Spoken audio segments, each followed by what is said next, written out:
You have to examine these things critically, including the stuff that we say, because scientists screw it up as well. You know, we may have a big press conference saying we found microbes in a Martian meteorite. And really, if you watch that back in the, it was in 1996 when they said they found life in a Martian fossil, in fact, the scientists were really hedging it on and saying, well, you know, we found this, which is an indicator, and that, which is an indicator, and they showed the picture of those little wormy guys. Do you remember that? They showed that last and said, this is really our weakest evidence of this. But of course, that's the one the press ran with. And so, you know, over the course of years, it became clear that the evidence for this was really, really weak, and it wasn't working out as well as we had hoped. We're still looking for life on Mars, and there's still all kinds of stuff going on. And every time I hear about this, I think, you know, I try to be skeptical of it as well. And speaking of which, hey, it's August. How many of you have heard that Mars is going to be as big as the moon today? Right? A few of you are laughing, got this email. It just slays me every year. It started in 2003. Somebody sent out an email that said, Mars, through a telescope at 75 power, will look as big as the moon does to the naked eye.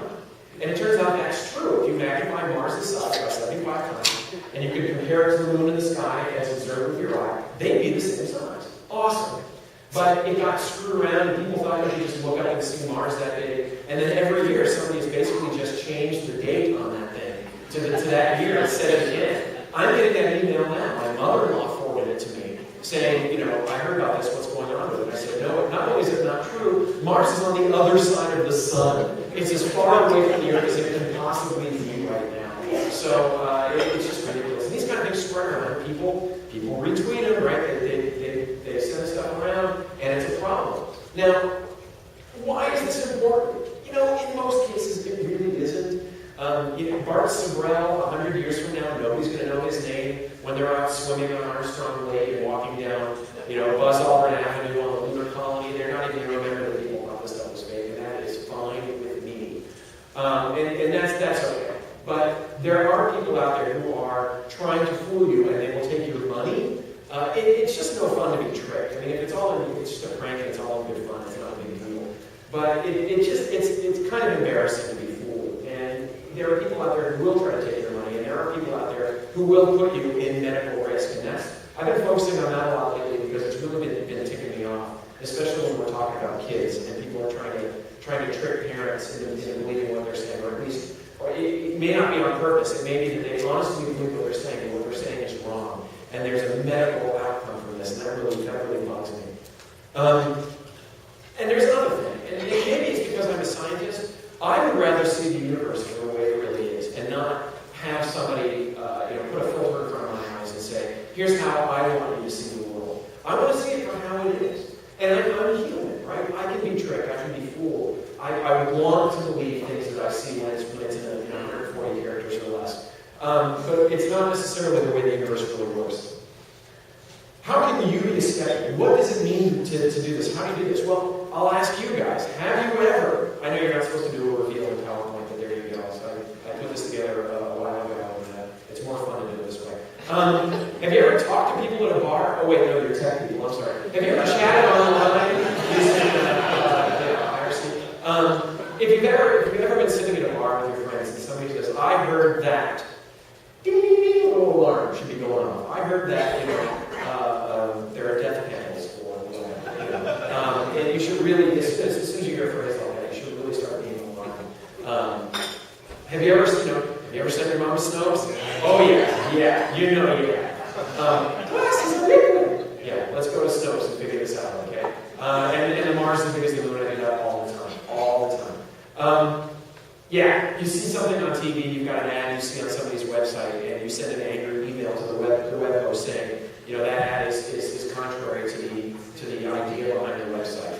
That's being skeptical. That's actually being an active skeptic, which I'll get to in a moment. If you ever yelled at your TV, if you've watched Mythbusters, you've yelled at your TV. Adam and Jamie like to talk about that a lot because they will sometimes have to gloss over stuff, and you go, "Oh, you didn't do this." I was watching them the other day. They were testing to see if it takes less energy to turn on the light or to keep your lights on. You probably heard this, right? If you keep your lights on for less than 2 minutes, it actually uses as much power as when you flip them on. So if you're only leaving the room for 1 minute, leave the light on. And they tested this. They did a really good job testing it, and they forgot one thing.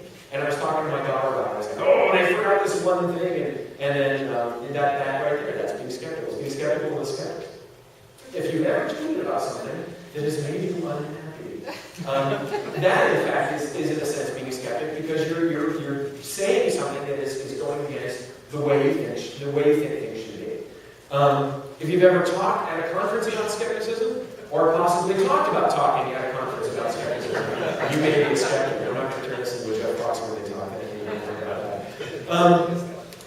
There are two kinds of skepticism going on in the world right now, and it's top-down versus bottom-up. Top-down are the groups that are professional skeptics. I know that sounds kind of funny. You may have heard of some of these groups. The Center for Inquiry in New York, they have branches all over the country, and they're international as well. And they do a lot of stuff. They have a group of experts that can investigate ghosts. If you think you have a ghost in your house, they'll send somebody there. Somebody can hauntings, UFOs, medical claims, all kinds of things. The Skeptic Society, which is Michael Shermer's gig out in California, he does a lot of writing. He's Skeptical Inquirer or Skeptics Magazine. A lot of different outlets for him. The Australian skeptics are good friends of mine. I love these guys because alternative medicine. You know what they call alternative medicine that works? Yeah, medicine. So some alternative medicine works. If you talk about natural remedies, aspirin came from willow bark, and so some of the stuff literally grows on trees. Other stuff can kill you if you don't know what's going on. And Australia has a much harder time with that kind of stuff than we do here in the States, and the Australian skeptics are fighting this really hard, really proud of them. And then, of course, there's the JREF, my own organization, James Rand Educational Foundation. We do a lot of stuff as well, but this is all sort of, we're a non-profit. We have our $1 million challenge. Have you heard of this?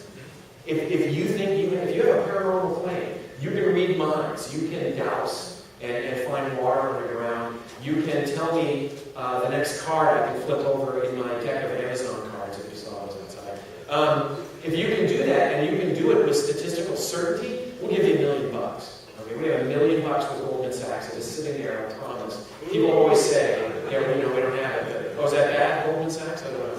I'm with tech people here. Probably somebody is transferring into their bank account right now. But it's a tech conference here.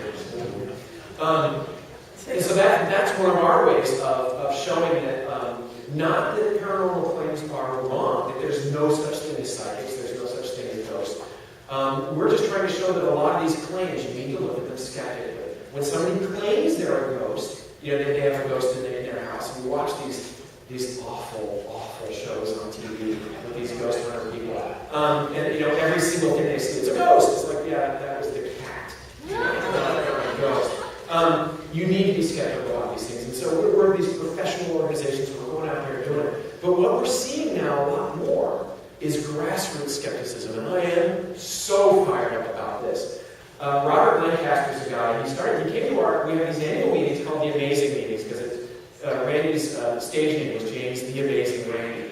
Now we call them the Amazing Meetings in Vegas. He was coming to these meetings, Robert Lancaster, and he decided that he could do this as well. There was a woman in Australia who was claiming that she was in the World Trade Center right before it came down, and she was going out and giving talks about this, and it turns out she was never there. She was totally lying about this, and he put up a website called Stop Cass. Cass was her name, and was able to actually keep her from scamming people, essentially.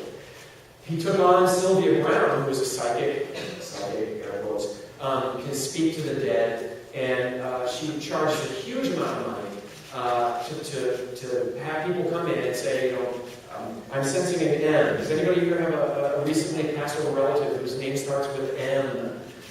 No, because that's such an uncommon name, right? Or J, I love that, because there's no John and James and Jacob and all that sort of thing. And so he wanted to put up these websites, and he's gotten a lot of progress with this. Sylvia Brown knows who he is, because he's been out there. He's not saying she's a liar. He's not saying she's scamming people. He's not even saying she's wrong. He's just putting up the evidence for what she's saying. It's fantastic.